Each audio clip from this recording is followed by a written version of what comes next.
Hello, hello. Say hello. Thank you. Thank you. Thank you. You're a hearty bunch who showed up here. Uh, Congratulations to you and thank you. And thanks also to the, I'm told, 1,200 people who are watching us on live stream. So we have, in fact, quite a nice audience. Welcome to America in Crisis. Why American Democracy is in Crisis Right Now, brought to you by the New Republic and the American Civil Liberties Union. We're going to have a great conversation tonight. Actually, we're going to have 4 great conversations. I'm looking forward myself to watching them and participating in one of them. I want to thank the ACLU, our partner here tonight, without whom we couldn't have had this evening.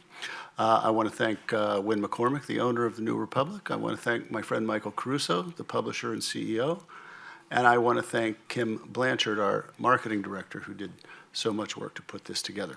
I'm just going to say a few introductory words. I don't think this crowd probably needs me to tell you about the crisis that American democracy is in. I will just say 2 things. It's worse than I ever thought it could be. I don't want to say exactly how old I am, but I'm old enough to, let's put it this way, with the Super Bowl around the corner, I have a living memory of when the New York Jets won it. So I'm that old. And, I never thought in my life that this country would be in this position. We've seen countries lose their democracies. We saw it happen in Chile, Argentina. It happened in the countries of Eastern Europe in the late 1940s for 43 or so years, depending on the country in question. I never imagined we'd be in a position in the United States where we were seriously thinking that we might lose our democracy in this country. But lo and behold, we find ourselves in that position. The 4 or 5 things, I think 5 things really, that we're talking about tonight are voting rights, abortion rights, the Supreme Court of the United States, issues related to censorship, and finally the processes and institutions of our democracy.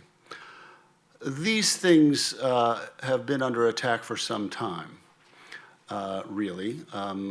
The takeover of the Supreme Court long predates Donald Trump, for example, attacks on voting rights and all the rest. But they've all been accelerated in the age of Trump until we've gotten to the point where we are. It's a very frightening time and a time when we're really on the precipice, and we're here tonight to probe that and to also to see what we can do about it. And that leads me to my second point, which is that I want to emphasize that this is not, bleak though the times may be, this is not a time that we should be in despair.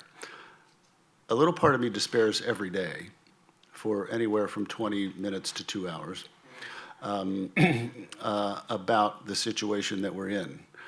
But I always manage to snap myself out of it and tell myself this is not the time to despair, this is the time to fight. We're fighting at the New Republic every day. And by the way, I hope you'll come and read the New Republic. A lot of you probably think, oh, I subscribed to that back in the 1980s or 90s. Well, try it again. It's pretty good. It's pretty good. And come to tnr.com and have a look around. We're fighting. I know our friends at the American Civil Liberties Union are fighting, and I know all of you are fighting. That's why you're here, and that's why you're tuned in. So let's not despair. Let's get on with the fight, and let's get on with the show. Thank you all for coming.